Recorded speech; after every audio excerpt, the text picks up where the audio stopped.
আসসালামু আলাইকুম ভিউয়ার্স, আমি আজকে একটা বিষয় নিয়ে কথা বলার জন্য আসলাম যে নূতন টাকা নিয়ে একটা সব জায়গা মানুষের ভিতরে একটা গুঞ্জন। সব সময় নূতন টাকা পাওয়া গিয়েছে রোজার সময় আসলে বাঙালি একটু স্বাচ্ছন্দ্য বোধ করে। বুড়া বাঙালি জাতি তো আসলে শৌখিন জাতি আমরা। সেটা হলো নূতন টাকার সাথে নূতন কাপড়ের একটা সম্পৃক্ত আছে। রোজার সময় নূতন কাপড় যেমন প্রয়োজন হয়, নূতন টাকা তেমনই প্রয়োজন হয়। তো হঠাৎ করে বাংলাদেশ ব্যাংক একটা ঘোষণা দিয়েছে নাকি নূতন টাকা এখন দেওয়া যাবে না। কারণটা কি?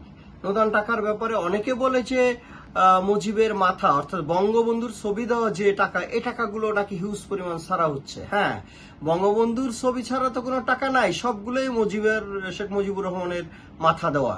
তো এখন এই পুরন টাকা যদি সমাজে থাকে, নূতনটা তো আর পেল না।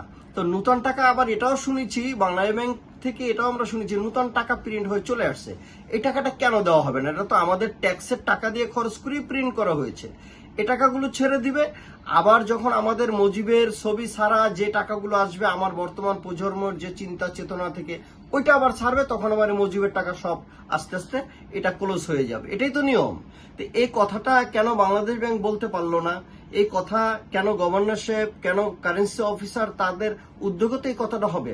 একজন সমন্বয়ক অথবা বর্তমান রাষ্ট্র পরিচালনা যারা করছে তারা বলতেই পারে যে এটা বন্ধ করে আমরা ওইটা ছাড়বো। হ্যাঁ, এটা বন্ধ হবে ওইটা আসার পরে। কিন্তু এখন মানুষের একটা ইতস্তর ভিতর পড়ে গিয়েছে যে এটা বন্ধ করলো কারা? বর্তমান সরকারের ভাবমূর্তি নষ্ট হচ্ছে এই নূতন টাকা না দেওয়ানে।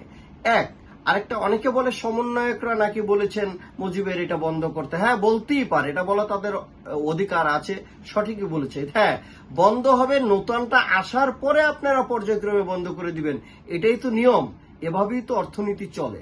কেন ঘাট করে বন্ধ করে দিলেন? মানুষ তো সমালোচনা করছে সরকারের। এটা সরকারকে এবং বর্তমান প্রজন্মের যারা আছেন, এই যে আপনার ছাত্র সমন্বয়ক যারা আছেন, এদেরকে নিয়ে সমালোচনা করছে যে এর আগে কখনো কোনো বছর নূতন টাকা বন্ধ করবে কথা বলে নাই, কিন্তু এখন কেন বললো?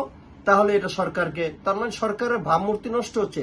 এমন কাজ না করাই উচিত। নূতন টাকা চলমান থাকুক, আবার যখন নূতন প্রিন্ট আসবে তখন এই টাকাগুলো আবার ক্লোজ হয়ে যাবে। আমরা এটাই আশা করি। আমরা সবার কল্যাণ কামনা করছি। সুন্দর মতো রাষ্ট্রীয়, যাতে কোনো রাষ্ট্রের কেউ যাতে কোনো একটা প্রশ্নবিদ্ধ না হয়, এটা আমরা চাই। সবার কর্মের মধ্যে আমরা সবার কল্যাণ কামনা করছি। আমার বাংলার জন্য, সবার জন্য, পুরো জাতির জন্য কল্যাণ কামনা করে শেষ করলাম। ভালো থাকবেন। আল্লাহ হাফেজ।